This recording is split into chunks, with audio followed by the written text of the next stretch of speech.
Hey, what up? Happy Tuesday. Ooh, we're cooking today, fam. We're going to be cooking on this one. So, we are doing book 4, chapter 4. I finally know which book we're reading. Can you believe? Of Herbs and Stewed Rabbit. I'm unfortunately going to have to make this kind of a quick one. Like, we're obviously going to read the whole chapter, but we're going out of town tomorrow. So, I have to go, pack my shit and get my life together. That's a little bit why I was late for today's stream, but I heard someone say wizards aren't late or early. They arrive when they fucking feel like it. So that's where I'm at. Hey, what up? Thank you for being here as per usual. I appreciate you. So I'm going to get right into it today. And I would just like to reflect on the text-to-screen accuracy of a certain starch-based scene. So just keep that in your brain. But we are in book 4, chapter 4 of Herbs and Stewed Rabbit. For the few hours of daylight that were left, they rested, shifting into the shade as the sun moved, until at last the shadow of the western rim of their dell grew long, and darkness filled all the hollow. Then they ate a little and drank sparingly. Gollum ate nothing, but he accepted water gladly. Get this out of my way, get my microphone closer. There we go. Soon get more now, he said, licking his lips. Good water runs down in streams to the great river. Nice water in the lands we're going to. Smeagol will get food there too, perhaps. He's very hungry, yes, Gollum. He set his 2 large flat hands on his shrunken belly, and a pale green light came into his eyes. Ominous.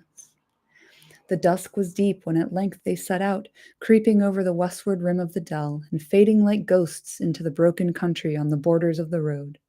The moon was now 3 nights from the full, but it did not climb over the mountains until nearly midnight, and the early night was very dark. A single red light burned high up in the towers of the Teeth, but otherwise no sign could be seen or heard of the sleepless watch on the Morannon. For many miles, the red eye seemed to stare at them as they fled, stumbling through a barren, stony country. They did not dare to take the road, but they kept it on their left, following its line as well as they could at a little distance. At last, when night was growing old and they were already weary, for they had taken only one short rest, the eye dwindled to a small, fiery point and then vanished. They had turned the dark northern shoulder of the lower mountains and were heading southwards. How frustrating to retrace your steps, honestly. With hearts strangely lightened, they now rested again, but not for long. They were not going quick enough for Gollum. By his reckoning, it was nearly 30 leagues from the Morannon to the crossroads above Osgiliath, and he hoped to cover the distance in 4 journeys.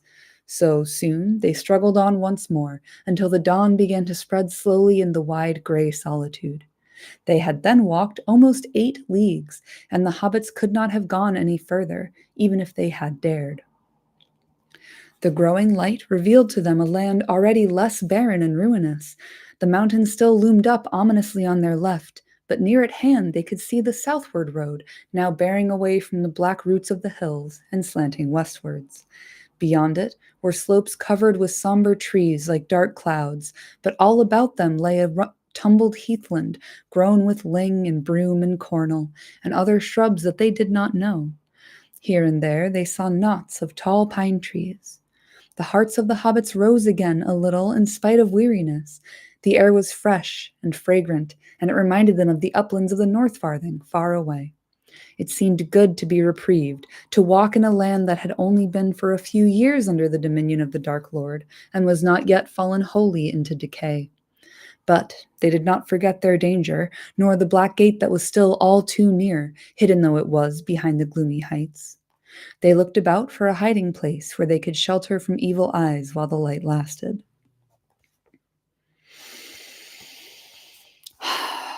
Being kind of reminded of the Shire, trying to maybe think of the Shire to bring them hope. Ugh. The day passed uneasily. They lay deep in the heather and counted out the slow hours in which there seemed little change, for they were still under the shadows of the Ephel Duath, and the sun was veiled. Frodo slept at times, deeply and peacefully, either trusting Gollum or too tired to trouble about him. But Sam found it difficult to do more than doze, even when Gollum was plainly fast asleep, whiffling and twitching in his secret dreams. Hunger, perhaps, more than mistrust, kept him wakeful. He had begun to long for a good homely meal, something hot out of the pot. As soon as the land faded into a formless gray under coming night, they started out again. In a little while, Gollum led them down onto the southward road, and after that they went on more quickly, though the danger was greater. Their ears were strained for the sound of hoof or foot on the road ahead, or following them from behind. But the night passed, and they heard no sound of walker or rider. The road had been made in a long lost time, and for perhaps 30 miles below the Morannon it had been newly repaired, but as it went south the wild encroached upon it. The handiwork of men of old could still be seen in its straight, sure flight and level course. Now and again it cut its way through hillside slopes, or leaped over a stream upon a wide, shapely arch of enduring masonry. But at last all signs of stonework faded, save for a broken pillar here and there, peering out of bushes at the side, or old paving stones still lurking amid weeds and moss. Heather and trees and bracken scrambled down and overhung the banks, or sprawled out over the surface. It dwindled at last to a country cart road little used, but it did not wind. It held on its own sure course and guided them by the swiftest way. Chat. Forgot Sam brought an entire kitchen's worth of cookware. And he's lugging it around, like torturing himself. Dude, come on. So they passed into the northern marches of that land that men once called Ithilien, a fair country of climbing woods and swift-falling streams. The night became fine under star and round moon, and it seemed to the hobbits that the fragrance of the air grew as they went forward, and from the blowing and muttering of Gollum it seemed that he noticed it too, and did not relish it. At the first signs of day they halted again. They had come to the end of a long cutting, deep and sheer-sided in the middle, by which the road clove its way through a stony ridge. Now they climbed up the westward bank and looked abroad. Day was opening in the sky, and they saw that the mountains were now much further off, receding eastward in a long curve that was lost in the distance. Before them, as they turned west, gentle slopes ran down into dim hazes far below. All about them were small woods of resinous trees, fir and cedar and cypress, and other kinds unknown in the Shire, with wide glades among them, and everywhere there was a wealth of sweet-smelling herbs and shrubs. The long journey from Rivendell had brought them far south of their own land, but not until now, in this more sheltered region, had the hobbits felt the change of clime. Here, spring was already busy about them. Fronds pierced moss and mold, larches were green-fingered, small flowers were opening in the turf, birds were singing. Ithilien, the garden of Gondor, now desolate, kept still a disheveled dryad loveliness. Ooh, disheveled dryad loveliness? Don't mind if I do. South and west it looked towards the warm lower vales of Anduin, shielded from the east by the Ephel Duath, and yet not under the mountain shadow, protected from the north by the Emyn Muil, open to the southern airs and the moist winds from the sea far away. Many great trees grew there, planted long ago, falling into untended age amid a riot of careless descendants, and groves and thickets there were of tamarisk and pungent terebinth, of olive and of bay, and there were junipers and myrtles, and thymes that grew in bushes, or with their woody creeping stems mantled in deep tapestries the hidden stones.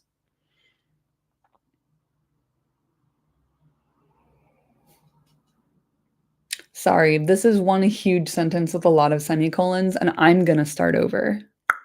Many great trees grew there, planted long ago, falling into untended age amid a riot of careless descendants, and groves and thickets there were of tamarisk and pungent terebinth, of olive and of bay, and there were junipers and myrtles, and thymes that grew in bushes or with their woody creeping stems mantled in deep tapestries the hidden stones. Sages of many kinds putting forth blue flowers or red or pale green, and marjorams and new sprouting parsleys, and many herbs of forms and scents beyond the garden lore of Sam. The grots and rocky walls were already starred with saxifrages. Saxifrage? Sassafrages? Help me, please. Sassafrage, and stone crops. Primaroles and anemones. Menemone? Primaroles and anemones were awake in the filbert brakes, and asphodel and many lily flowers nodded their half-opened heads in the grass, deep green grass beside the pools, where falling streams halted in cool hollows on their journey down to Anduin. I just love when Tolkien flexes about how many different kinds of trees and flowers he knows about. It's cute. The travelers turned their backs on the road and went downhill. As they walked, brushing their way through bush and herb, sweet odors rose about them. Gollum coughed and retched, but the hobbits breathed deep, and suddenly Sam laughed, for heart's ease, not for jest. They followed a stream that went quickly down before them. Presently, it brought them to a small, clear lake in a shallow dell. It lay in the broken ruins of an ancient stone basin, the carven rim of which was almost wholly covered with mosses and rose brambles. Iris swords stood in ranks about it, and water lily leaves floated on its dark, gently rippling surface, but it was deep and fresh and spilled ever softly out over a stony lip at the far end. Here they washed themselves and drank their fill at the infalling freshet. Then they sought for a resting place and a hiding place, for this land, fair seeming still, was none the less now territory of the enemy. They had not come very far from the road, and yet even in so short a space they had seen scars of the old wars, and the newer wounds made by the orcs and other foul servants of the Dark Lord. A pit of uncovered filth and refuse, trees hewn down wantonly and left to die, with evil runes or the fell sign of the eye cut in rude strokes on their bark. Sam, scrambling below the outfall of the lake, smelling and touching the unfamiliar plants and trees, forgetful for the moment of Mordor, was reminded suddenly of their ever-present peril. He stumbled on a ring still scorched by fire, and in the midst of it he found a pile of charred and broken bones and skulls. The swift growth of the wild with briar and eglantine and trailing clematis was already drawing a veil over this place of dreadful feast and slaughter, but it was not ancient. He hurried back to his companions, but he said nothing. The bones were best left in peace and not pawed and routed by Gollum. "Let's find a place to lie up in," he said. "Not lower down, higher up for me." A little way back, above the lake, they found a deep brown bed of last year's fern. Beyond it was a thicket of dark-leaved bay trees climbing up a steep bank that was crowned with old cedars. Here they decided to rest and pass the day, which already promised to be bright and warm. A good day for strolling on their way along the groves and glades of Ithilien. But though orcs may shun the sunlight, there were too many places here where they could lie hid and watch, and other evil eyes were abroad. Sauron had many servants. Gollum, in any case, would not move under the yellow face. Soon it would look over the dark ridges of the Ethel Duath, and he would faint and cower in the light and heat. Sam had been giving earnest thought to food as they marched. Dude, same. Now that the despair of the impassable gate was behind him, he did not feel so inclined as his master to take no thought for their livelihood beyond the end of their errand, and anyway it seemed wiser to him to save the waybread of the elves for worse times ahead. 6 days or more had passed since he reckoned that they had only a bare supply for 3 weeks. "If we reach the fire in that time, we'll be lucky at this rate," he thought, "and we might be wanting to get back. We might."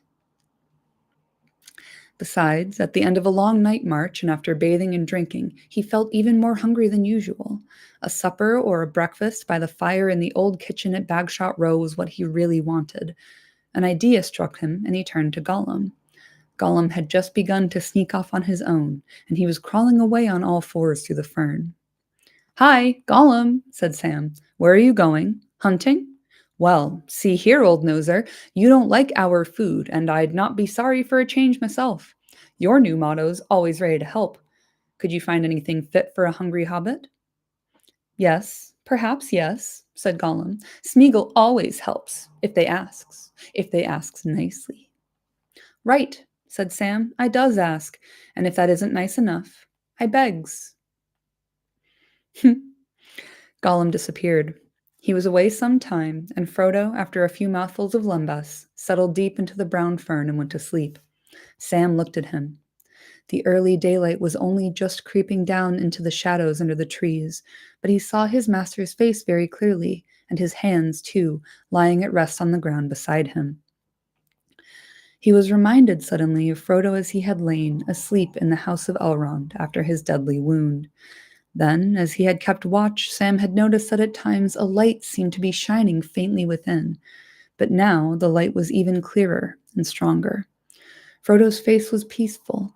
The marks of fear and care had left it, but it looked old, old and beautiful, as if the chiseling of the shaping years was now revealed in many fine lines that had before been hidden, though the identity of the face was not changed. Not that Sam Gamgee put it that way to himself. He shook his head, as if finding words useless, and murmured, I love him. He's like that, and sometimes it shines through somehow, but I love him, whether or no.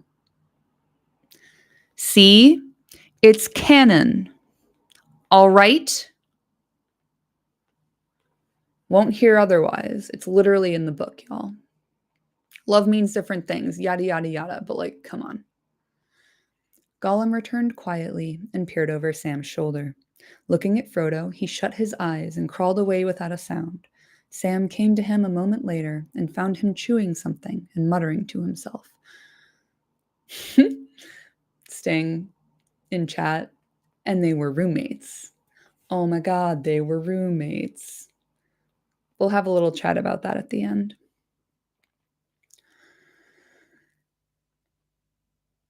Sam came to him a moment later and found him chewing something and muttering to himself. On the ground beside him lay 2 small rabbits, which he was beginning to eye greedily. Smeagol always helps, he said. He has brought rabbits, nice rabbits. But Master has gone to sleep, and perhaps Sam wants to sleep? Doesn't want rabbits now? Smeagol tries to help, but he can't catch things all in a minute. Sam, however, had no objection to rabbit at all, and said so, at least not to cooked rabbit. All hobbits, of course, can cook, for they begin to learn the art before their letters, which many never reach. But Sam was a good cook, even by hobbit reckoning, and he had done a good deal of the camp cooking on their travels when there was a chance. He still hopefully carried some of his gear in his pack. A small tinder box, 2 small shallow pans, the smaller fitting into the larger, of course. Inside them a wooden spoon, a short 2-pronged fork, and some skewers were stowed, and hidden at the bottom of the pack in a flat wooden box was a dwindling treasure, some salt. But he needed a fire and other things besides. He thought for a bit while he took out his knife, cleaned and wetted it, and began to dress the rabbits. He was not going to leave Frodo alone asleep even for a few minutes. Now, Gollum, he said, I've another job for you. Go and fill these pans with water and bring them back. Smeagol will fetch water, yes, said Gollum. But what does the hobbit want all that water for? He has drunk, he has washed. Never you mind, said Sam. If you can't guess, you'll soon find out. And the sooner you fetch the water, the sooner you'll learn. Don't you damage one of my pans, or I'll carve you into mincemeat.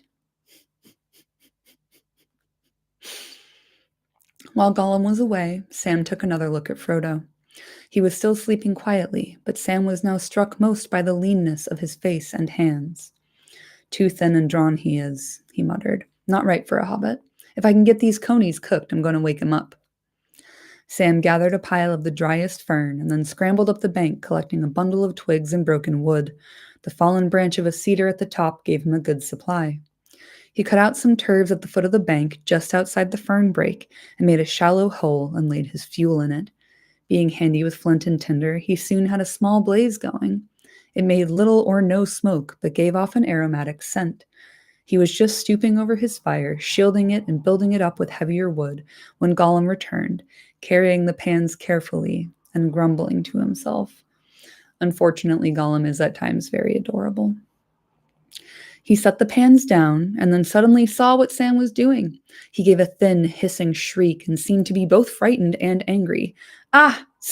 No! He cried. No! Silly hobbits, foolish! Yes, foolish! They mustn't do it! Mustn't do what? Asked Sam in surprise.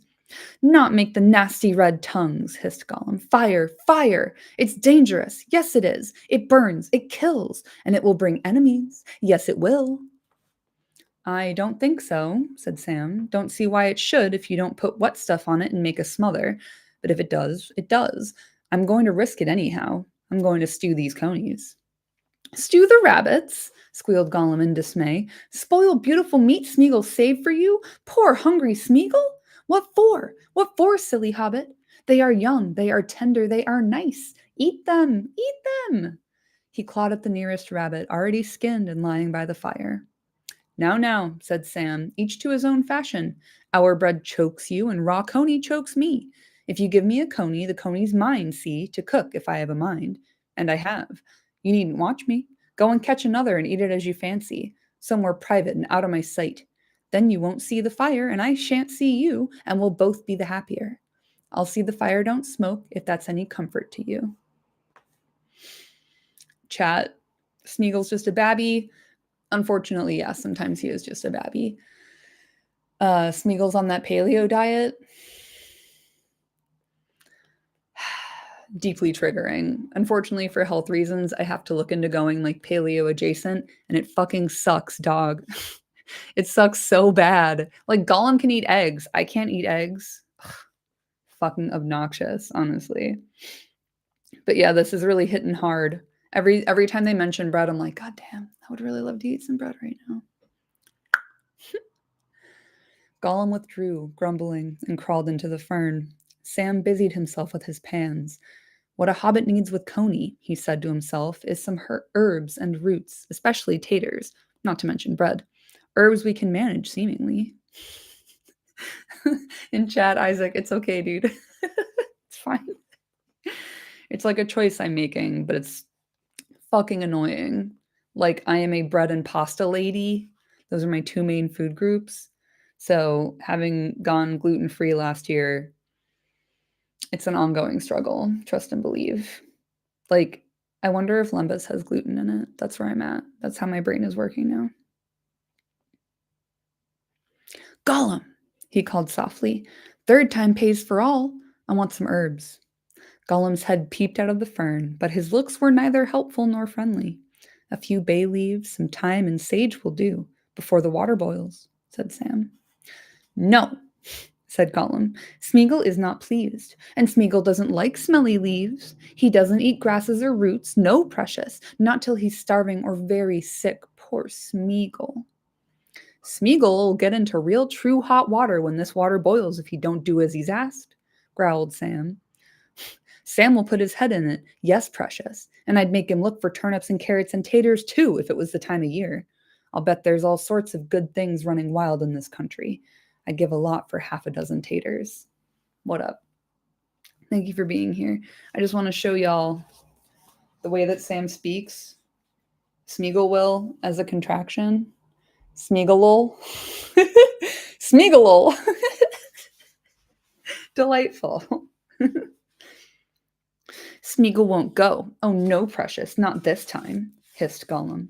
He's frightened and he's very tired, and this hobbit's not nice at all. Smeagol won't grub for roots and carrots and taters. What's taters, precious? Eh? What's taters? Potatoes, said Sam, the gaffer's delight, and rare good ballast for an empty belly. But you won't find any, so you needn't look. But be good, Smeagol, and fetch me the herbs, and I'll think better of you.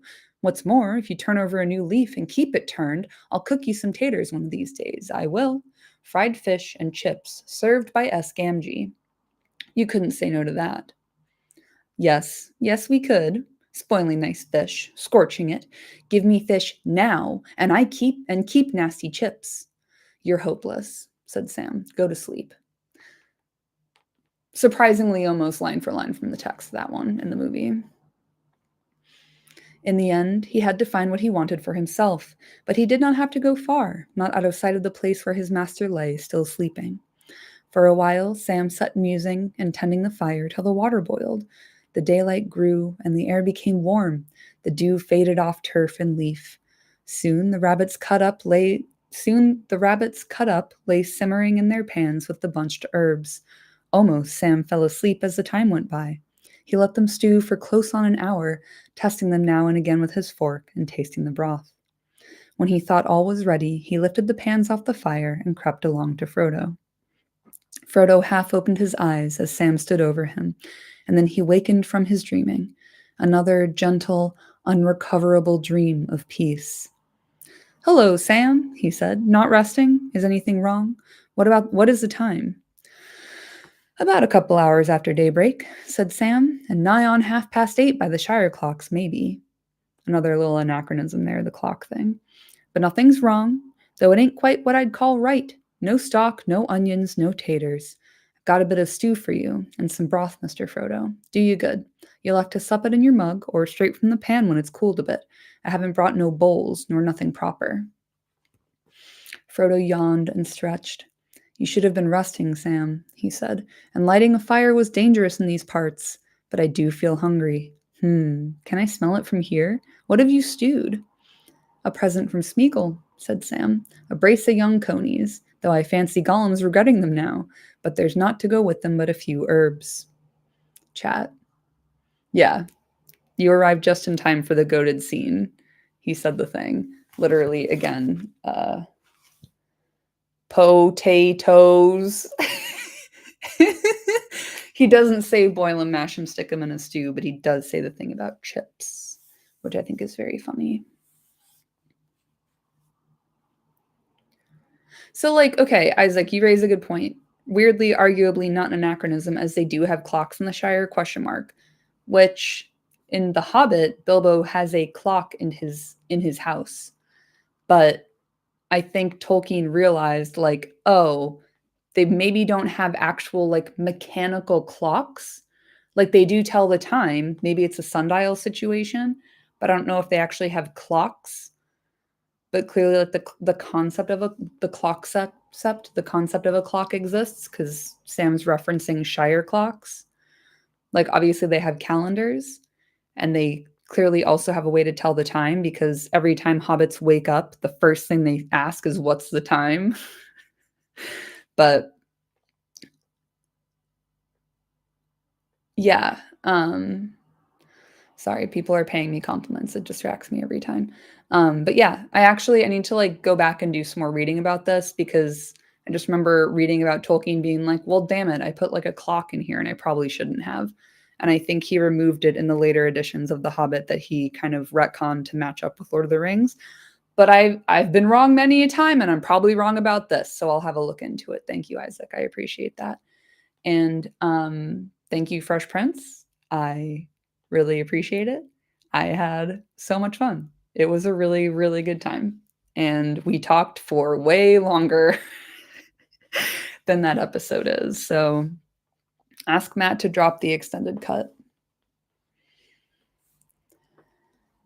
Sam and his master sat within the fern brake and ate their stew from the pans, sharing the old fork and spoon. They allowed themselves half a piece of the elvish waybread each. It seemed a feast. Whoo, Gollum! Sorry, I know that's not how it's supposed to be said, but that just makes me laugh. Whoo, Gollum! Sam called and whistled softly. Come on, still time to change your mind. There's some left if you want to try stewed coney. There was no answer. Oh well, I suppose he's gone off to find something for himself. We'll finish it, said Sam. And then you must take some sleep, said Frodo. Don't you drop off while I'm nodding, Mr. Frodo. I don't feel too sure of him. There's a good deal of stinker and bad Gollum, or the bad Gollum, if you understand me, in him still, and it's getting stronger again. Not but what I think he'd try to throttle me first now. We don't see eye to eye, and he's not pleased with Sam. Oh, no, precious, not pleased at all. They finished, and Sam went off to the stream to rinse his gear. As he stood up to return, he looked back up the slope. At that moment, he saw the sun rise out of the reek or haze or dark shadow or whatever it was that lay ever to the east, and it sent its golden beams down upon the trees and glades about him. Then he noticed a thin spiral of blue-gray smoke, plain to see as it caught the sunlight, rising from a thicket above him. With a shock, he realized that this was the smoke from his little cooking fire, which he had neglected to put out. God damn it, Sam. That won't do. Never thought it would show like that, he muttered, and he started to hurry back. Suddenly, he halted and listened. Had he heard a whistle or not? Or was it the call of some strange bird? If it was a whistle, it did not come from Frodo's direction. There it went again, from another place. Sam began to run as well as he could uphill. He found that a small brand, burning away to its outer end, had kindled some fern at the edge of the fire, and the fern blazing up had set the turf smoldering. Smokey the Bear would be pissed. I'm just saying, Sam, this is like very shoddy fire safety. Hastily, he stamped out what was left of the fire, scattered the ashes, and laid the turves on the hole. Then he crept back to Frodo. SH, it's the way that you're reading my mind and making the exact same joke that I made when I was late for my own stream today. Truly, the fam's all here. Did you hear a whistle and what sounded like an answer? He asked. A few minutes back. I hope it was only a bird, but it didn't sound quite like that. More like somebody mimicking a bird call, I thought. And I'm afraid my bit of fire's been smoking. Now, if I've gone and brought trouble, I'll never forgive myself, nor won't have a chance, maybe. Hush, whispered Frodo. I thought I heard voices.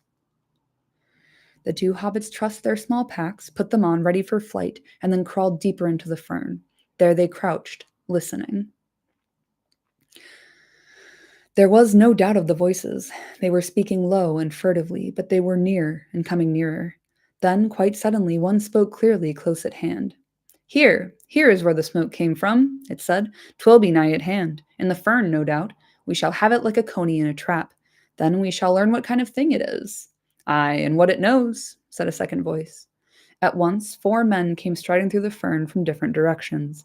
Since flight and hiding were no longer possible, Frodo and Sam sprang to their feet, putting back to back and whipping out their small swords. If they were astonished at what they saw, their captors were even more astonished. 4 tall men stood there. 2 had spears in their hands with broad, bright heads. 2 had great bows, almost of their own height, and great quivers of long green-feathered arrows. All had swords at their sides and were clad in green and brown of varied hues, as if the better to walk unseen in the glades of Ithilien. Green gauntlets covered their hands, and their faces were hooded and masked with green, except for their eyes, which were very keen and bright. At once, Frodo thought of Boromir, for these men were like him in stature and bearing, and in their manner of speech. We have not found what we sought, said one, but what have we found? Not orcs, said another, releasing the hilt of his sword, which he had seized when he saw the glitter of sting in Frodo's hand. Elves, said a third, doubtfully. Nay, not elves, said the fourth, the tallest, and as it appeared the chief among them.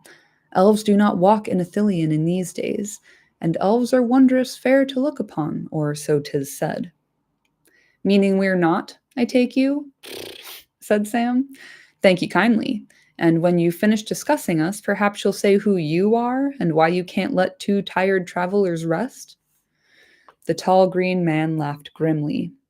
I am Faramir, captain of Gondor, he said, but there are no travelers in this land, only the servants of the Dark Tower, or of the White.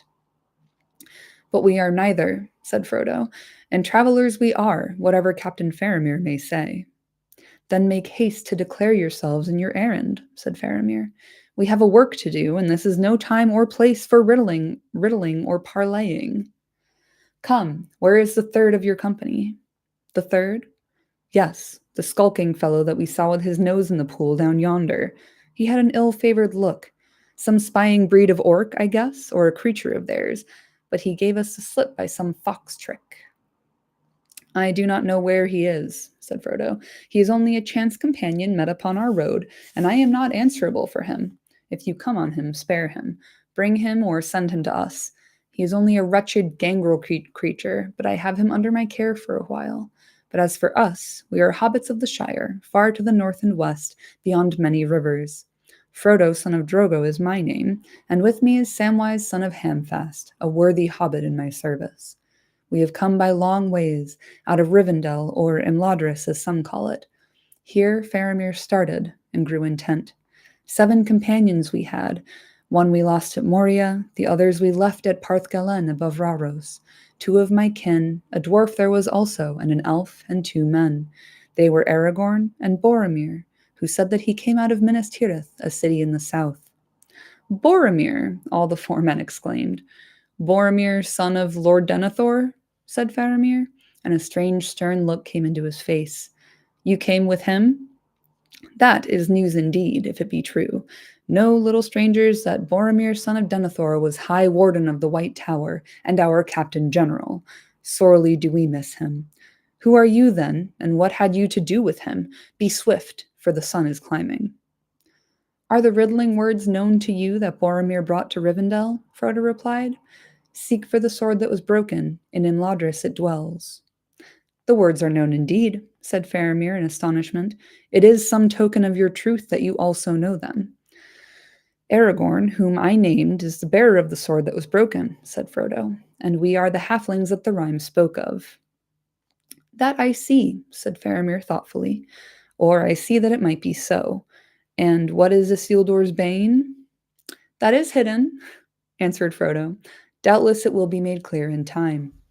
I love that. Just that's hidden. No further questions. We must learn more of this, said Faramir, and know what brings you so far east under the shadow of yonder.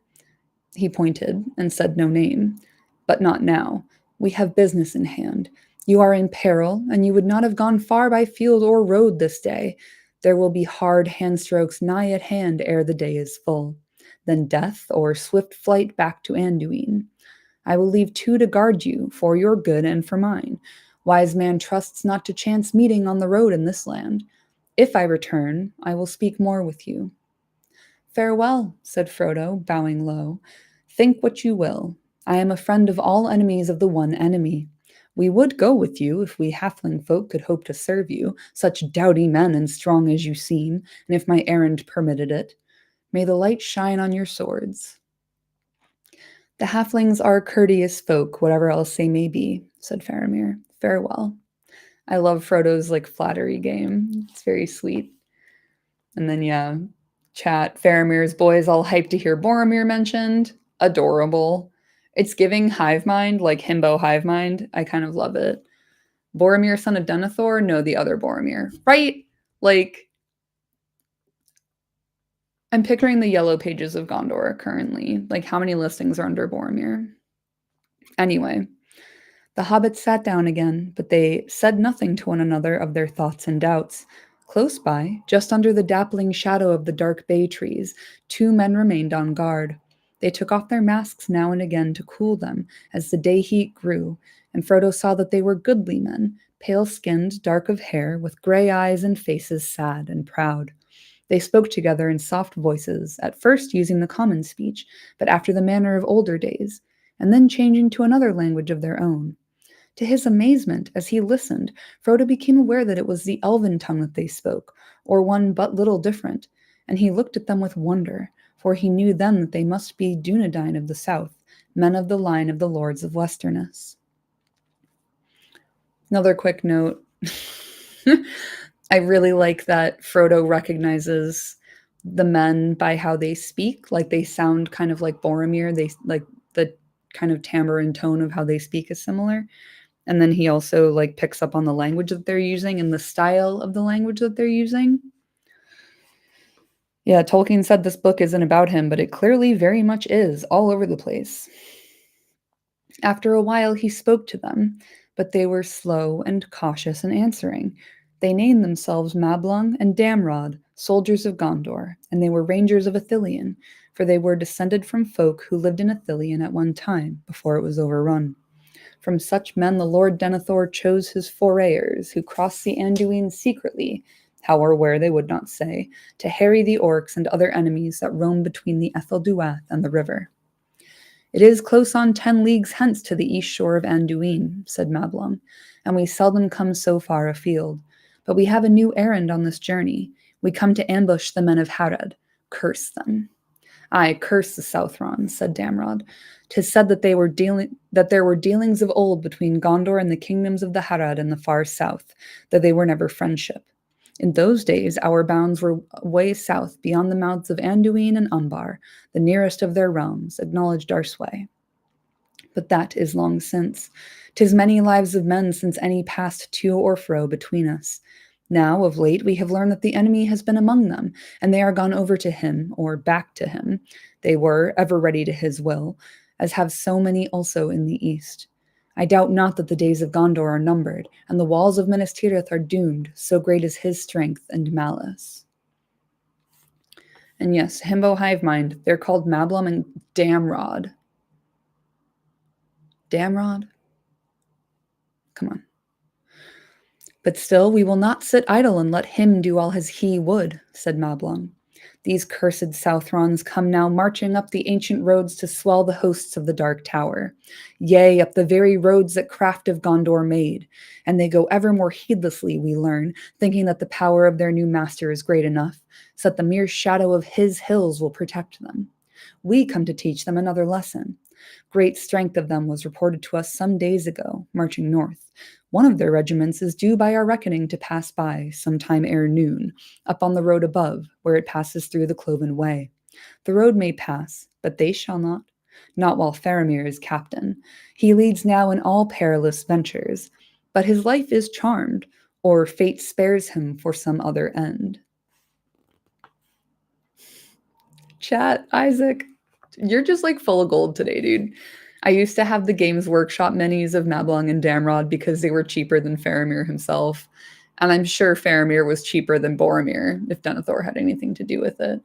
But like, I'm assuming by used to have you mean you don't still have them, because if you do, I want to see these fucking boys. I want to see those boys. Their talk died down into a listening silence. All seemed still and watchful. Sam, crouched by the edge of the fern brake, peered out. With his keen hobbit eyes, he saw that many more men were about. He could see them stealing up the slopes, singly or in long files, keeping always to the shade of grove or thicket, or crawling, hardly visible in their brown and green raiment, through grass and brake. All were hooded and masked and had gauntlets on their hands, and were armed like Faramir and his companions. Before long, they had all passed and vanished. The sun rose till it neared the south. The shadows shrank. I wonder where that dratted Gollum is, thought Sam, as he crawled back into a deeper shade. He stands a fair chance of being spitted for an orc, or of being roasted by the yellow face. But I fancy he'll look after himself. He lay down beside Frodo and began to doze. Sting, no, I didn't. I literally forgot. But I'm like on a long flight tomorrow. I'm going to the US, unfortunately. So remind me what it's called. I'll put it on my phone and I'll watch it on the plane. I feel like it'll help to be super high up in the air and also 1 or 2 glasses of Prosecco deep. He woke, thinking that he had heard horns blowing. He sat up. It was now high noon. The guards stood alert and tense in the shadow of the trees. Suddenly, the horns rang out louder, and beyond mistake from above, over the top of the slope. Sam thought that he heard cries and wild shouting also, but the sound was faint, as if it came out of some distant cave.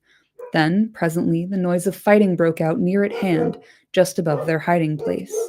He could hear plainly the ringing grate of steel on steel, the clang of sword on iron cap, the dull beat of blade on shield. Men were yelling and screaming, and one clear, loud voice was calling, "Gondor! Gondor!" Thank you, Sting. I'm sorry. My memory is fucking trash, dude. It sounds like 100 blacksmiths all smithying together, said Sam to Frodo. They're as near as I want them now. But the noise grew closer. They are coming, cried Damrod. See, some of the Southrons have broken from the trap and are flying from the road. There they go, our men after them, and the captain leading. Sam, eager to see more, went now and joined the guards. He scrambled a little way up into one of the larger of the bay trees. For a moment, he caught a glimpse of swarthy men in red running down the slope some way off with green-clad warriors leaping after them, hewing them down as they fled. Thank you. I'm taking a screenshot. Got him. Thank you, dude. Appreciate you. Arrows were thick in the air. Then, suddenly, straight over the rim of their sheltering bank, a man fell, crashing through the slender trees, nearly on top of them. He came to rest in the fern a few feet away, face downward, green arrow feathers sticking from his neck below a golden collar.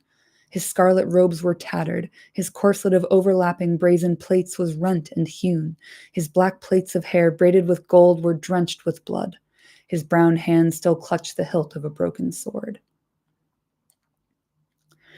It was Sam's first view of a battle of men against men, and he did not like it much. He was glad that he could not see the dead face.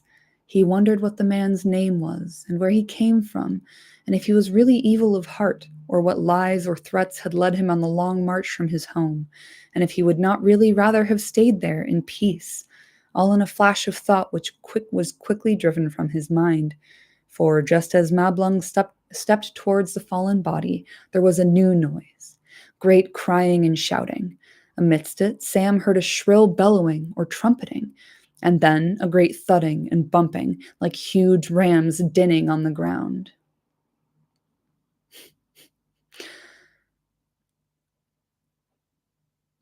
Where, cried Damrod to his companion. May the Valar turn him aside. Mumak, Mumak. To his astonishment and terror and lasting delight, Sam saw a vast shape crash out of the trees and come careering down the slope. Big as a house, much bigger than a house, it looked to him, a gray-clad moving hill. Fear and wonder, maybe, enlarged him in the hobbit's eyes, but the Mumak of Harad was indeed a beast of vast bulk, and the like of him does not walk now in Middle-earth.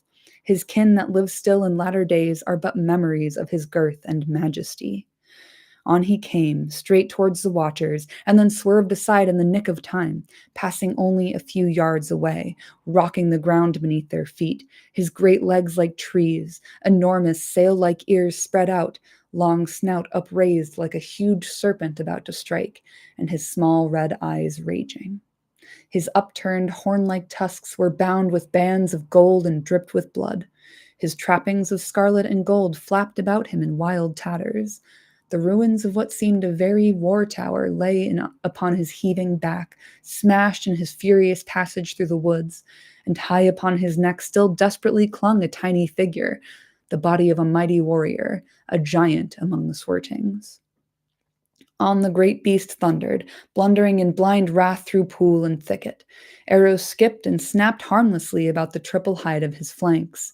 Men of both sides fled before him, but many he overtook and crushed to the ground. Soon he was lost to view, still trumpeting and stamping far away. What became of him, Sam never heard.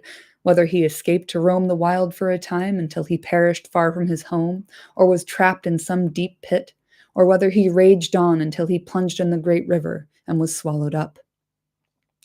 Sam drew a deep breath. An Oliphant it was, he said. So there are Oliphants, and I have seen one. What a life!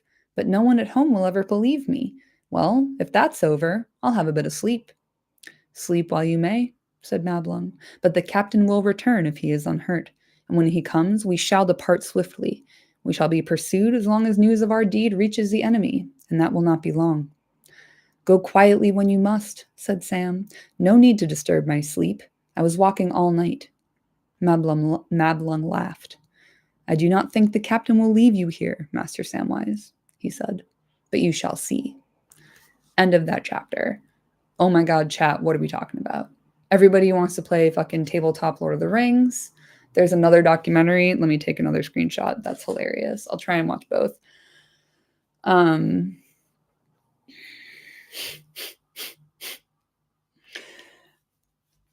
There's a Warhammer store near me. Does anybody need anything? Oh, nice. Tabletop minis, financial irresponsibility. Y'all are adorable. I love this. While you guys are talking amongst yourselves, I'm going to see if I can find anything about clocks real quick, and then I have to go soon. But speaking of spending a bunch of money on stuff, I'm looking directly at my Lord of the Rings or my Rivendell Lego set. Let me show you real quick if I can. Let's see how badly I fucked this up. Let's see. Yes. Yes. Rivendell!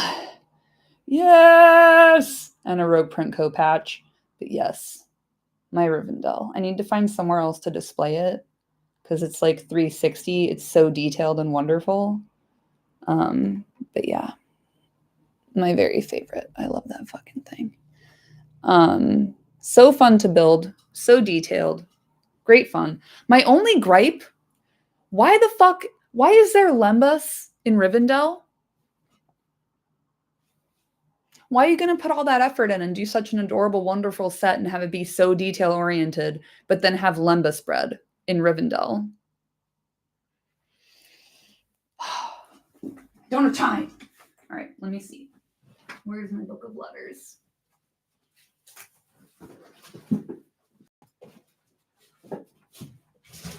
I think he talks about it in his letters. Give me a second.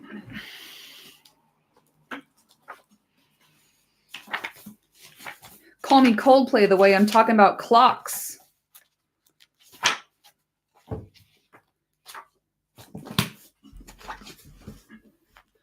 Uno momento, per favor. Let's see. Come to me. Searchable PDF.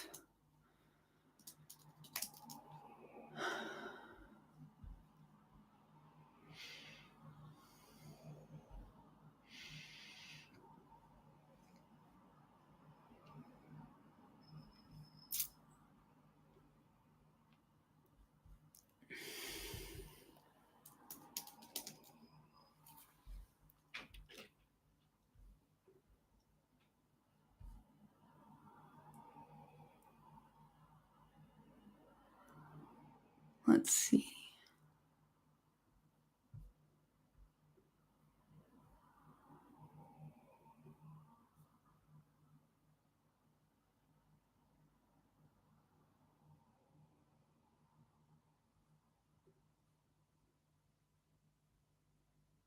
Let's see.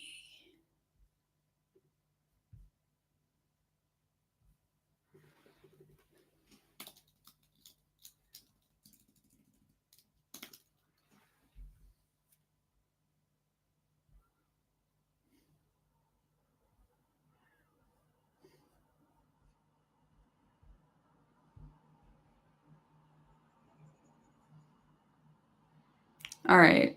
What kind of headcanons are we doing? The roof tiles were a bastard, by the way, on the Lego Rivendell, but the bit where you get to take a long piece and like straighten everything out, I wanted to do it all day.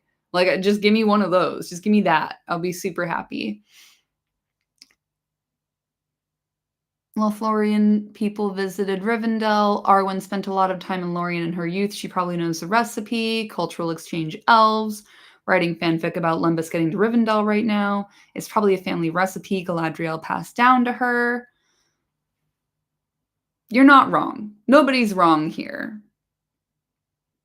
But, like, we only hear about Lembas in Lothlorien. That's the first time we hear about it. I don't know. That was just like one thing while I was building where I was like, why do we have this here? When Rivendell famously has, like, you know, nice laden tables of delicious food. But yeah, I'm being far too serious. I need to be a little bit more silly with it. I'm gonna research the clock thing because I can't find anything immediately, but like I remember reading some stuff. I just need to check the veracity of where I read it and check the source. So I'll get back to you on that one.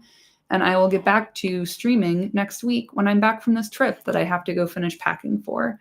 So is Lembas the only food in Lorien? I fucking hope not. But like, again, based on like what we see and speak of, there is that scene where they are like in the forest clearing and they have a feast. So there's definitely more than elvish waybread going on in Lorien.